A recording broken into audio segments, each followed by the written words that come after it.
అమ్మయ్య ఫైనల్గా మన దాంట్లో ఒకటి పెళ్లి చేసుకుంటున్నాడు రా. వీడు అనుకున్నట్టు అంత మంచిగా జరిగింది కదరా ఎంగేజ్మెంట్.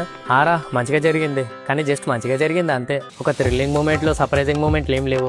అంటే ఏంద్రా సినిమాలలో అడిచినట్టు ఆపండి అని అరవాలన్నా ఎవరన్నా? చిచే అట్లా కాదు బే. అంటే ఇప్పుడు ఫ్యూచర్లో వీడు ఎంగేజ్మెంట్ ఎట్లా జరిగిందని ఎవరన్నా అడిగితే జస్ట్ మంచిగా జరిగిందని చెప్తే ఏం బాగుంటుంది? అదే ఎంగేజ్మెంట్లో ఏదైనా ఫన్నీగా థ్రిల్లింగ్గా సర్ప్రైజింగ్ ఏమైనా జరిగిందనుకో, చెప్పుకోవడానికి వాళ్ళకి వినడానికి మనకి ఎంత బాగుంటుంది. ఇప్పుడు ఏదో ఒక పెంట చేద్దామంటావు అయితే చా అది మనం ప్లాన్ చేయొద్దురా, ఆటోమేటిక్ జరిగిపోవాలి అంతే. వీళ్ళ డిస్కషన్ ఇట్లా అయిపోయాక ఎంగేజ్మెంట్ కంప్లీట్ చేసుకొని నైట్ 1 గంటలకి అందరూ బస్సులో రిటర్న్ వచ్చేస్తున్నారు. కొంచెం దూరం వచ్చినాక డ్రైవర్ అన్న ఒక పెట్రోల్ పంప్ దగ్గర ఆపేయండు, కానీ ఆ బంకు క్లోజ్ చేసి ఉంది. ఏమైందన్న ఐడ్ ఆపినావు? అదే అన్న బండిలో డీజిల్ అయిపోయింది.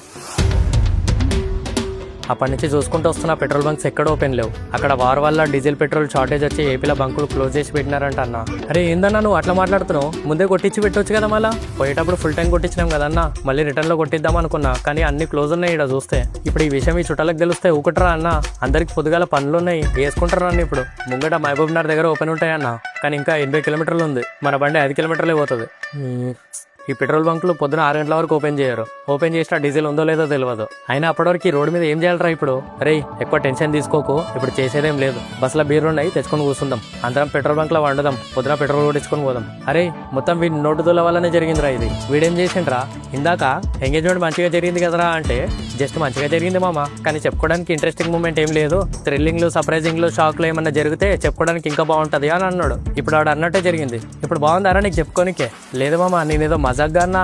ఆయన ఏమరా నేను ఏమన్నా ప్లాన్ చేసినా ఇట్లా అవ్వాలని? ఇది కూడా అన్నాడు రాడు, ప్లాన్ చేస్తే అవ్వద్దు, అది అనుకోకుండా జరగాలదని. ఇది వినిగా మా పెళ్లి కొడుకు ఫ్రెండ్ గాడు నన్ను తిడతానే ఉన్నాడు. ఆ డీజిల్ కి నాకేం సంబంధం లేకపోయినా ఏదో మజాక్గా అన్న మాటని పట్టుకొని తిడతానే ఉన్నాడు. ఇంకా మార్నింగ్ వరకు వెయిట్ చేసి బంక్ లో డీజిల్ కొట్టించి రిటర్న్ అయ్యే వరకు పొద్దున 6 అయింది. ఇప్పుడు మా ఫ్రెండ్ గాడు ఎంగేజ్మెంట్ ఎట్లా జరిగిందని చెప్పుకోవడానికి ఇంకా బాగుంది. సో ఈ వీడియో ఇక్కడ వరకు చూసి నచ్చిన వాళ్ళు సబ్స్క్రైబ్ చేసుకోండి. ఇంకా బాగా నచ్చితే లైక్ కామెంట్ చేసి మీ క్లోజెస్ట్ పీపుల్ తో షేర్ చేయండి. మళ్ళీ నెక్స్ట్ స్టోరీలో కలుద్దాం. Tata, take care, bye.